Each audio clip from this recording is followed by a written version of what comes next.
Yana bir bor assalomu alaykum. Bu bizlarni mana shu 2-oyda asosiy eng oxirgi 20-mavzumiz bo'lib xizmat qiladi.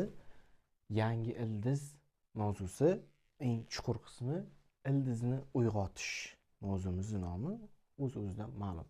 Demak, o'sha har bitta o'simlik kesimida o'rganib chiqamiz.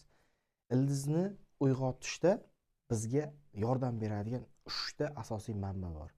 Bu gormonlardan auksin, aminokislotalar turlarini hozir aytib o'taman, hamda fulvik kislota. Eng muhim mana shu uchalasi. Uchalasi bo'lgandagina ildiz tezroq uyg'onadi. Yangi ildizni birdan chiqarib olishimiz mumkin. Demak, yozib chiqamiz.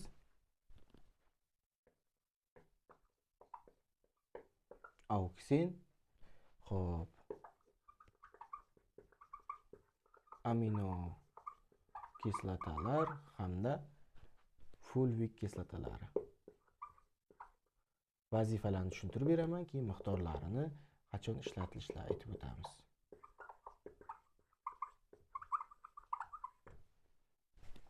Xo'p, demak, bir boshdan ketamiz. Auksin nima qiladi?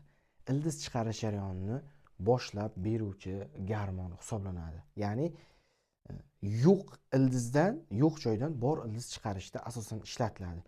Ildiz chiqib turibdi, yaxshi ishlayapti, u payti bersak, auksin ildizni kuydirib yuboradi, qayta ziyoni ko'proq. Yangi ko'chat ekildi, hali ildiz yoygani yo'q, o'sha payti ildiz va ildiz tukchalarini chiqarish uchun auksin gormonidan foydalaniladi.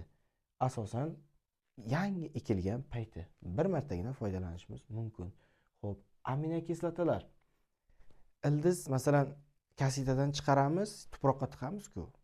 Muhiti o'zgaryapti, ildizni stressga tushadi va hujayralar faoliyati nisbatan buziladi. O'sha payti stressga chidamliligini hamda hujayralarning mustahkam va yashovchanligini oshirib beradi bizga aminokislotalar va undan keyingisi fulvik kislota. Biz bilamiz, ildizdan yaxshi o'tadigan va yaxshi o'tmaydigan masalan minerallar bor. Misol, azot, kaliy ildizdan zo'r o'tadi. Lekin kalsiy injiqroq, suvda oqim bilan o'tardi. Suv qachonki yaxshi harakatlansa, kalsiy yaxshi harakatlanadi. Xuddi shunday mana bu modda ham shunaqa tabiatga ega. Ya'ni ildizdan tez o'tuvchi moddalar sirasiga kiradi. Chunki molekulasi kichik, ildiz fulvik kislotani juda ham zo'r qabul qiladi. Auksin tabiiy holatda ildizdan o'tmaydi. Buni o'tishi juda ham qiyin. Bu auksinni o'zini ichiga biriktirib oladi degin, ildizdan o'tib ketadi. Masalan, aytaylik, mana ildiz